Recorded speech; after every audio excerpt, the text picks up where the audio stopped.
Jadi kita bisa yakin semua data itu bisa tertangkap oleh pressure gauge kita. Nah, hasilnya gini. Jadi kalau permeability 100 milidarcy gitu, dan kita tahu bahwa akhir dari spherical flow itu di sekitar jam kedua, gauge resolusi 0,01, smoothing parameter 0,1. Nah, di sini kita lihat ya, di sinilah spherical flow. Slope-nya minus setengah. Nah, di sini udah bisa dibilang ini udah radial flow. Gitu ya. Nah, spherical flow lasts a little more than one log cycle, and the middle time region lasts almost a log cycle ya.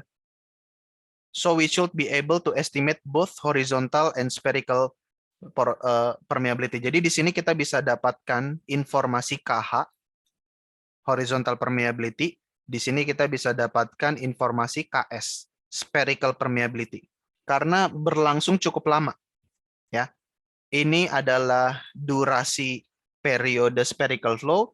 Ini adalah durasi periode radial flow. Jadi kita bisa dapatkan data penting dari kedua periode ini.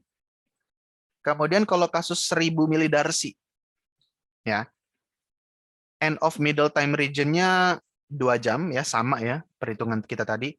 Misalnya kita pakai resolusi 0,1, 0,01 resolusinya, terlihat ya, dan smoothing parameternya kecil, 0,1.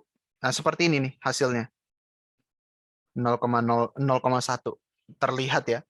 Inilah data-data yang sering kita temukan di real world. Jadi seperti ini. Yang kita kan agak bingung nih. Radial flow-nya di mana? Mau di sini, atau di bawah, atau di tengah. Itu yang kadang-kadang membingungkan. Makanya kita kadang-kadang butuh smoothing yang lebih tinggi.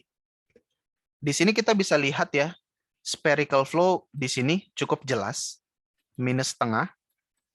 Ya, bisa kita ini. Sehingga, and with spherical flow lasting almost a log cycle, and radial flow lasting almost 2 log cycle.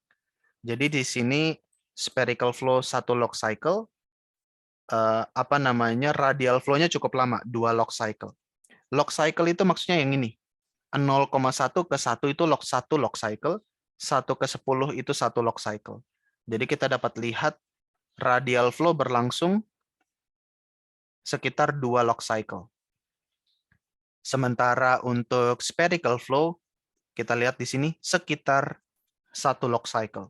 Jadi kalau dia cukup panjang, kita bisa mengambil analisis di situ. Nah, bagaimana kalau smoothing-nya saya perbaiki nih? Saya naikkan menjadi 0,28. Yang awalnya sangat noise kayak gini, setelah saya smoothing, saya bisa mereduksi noise-nya, dan saya tahu di sini inilah radial flow saya. Dan masih cukup jelas spherical flow saya. Jadi nanti dari sini saya bisa asumsi dengan teknik-teknik well test analysis, saya bisa dapatkan spherical permeability. Dan dari sini saya bisa dapatkan horizontal permeability, dan tentu saja dapat juga skin factor, dan lain sebagainya. Ya, jadi seperti ini desain well test kita tahu regulasi-regulasi dari company, berapa maksimum drawdown, berapa maksimum flaring, berapa lama durasi well test yang diizinkan, berapa atau seperti apa availability pressure gauge yang ada di lapangan yang boleh kita pakai, berapa banyak pressure gauge boleh kita pakai, itu kita consider semua dalam well test. Kemudian data-data rock property, data-data fluid property kita bisa ambil dari dari analog. Kemudian ya kita pakai step by step design untuk akhirnya membuat well test design kita. Kalau sudah kita buat well test design kita di software tadi, kita bisa mendapatkan prediksi log-log plotnya seperti apa. Yang nanti ini akan kita bandingkan dengan data yang sebenarnya sudah kita record kalau kita sudah melakukan well test. Oke, jadi demikian untuk well test design.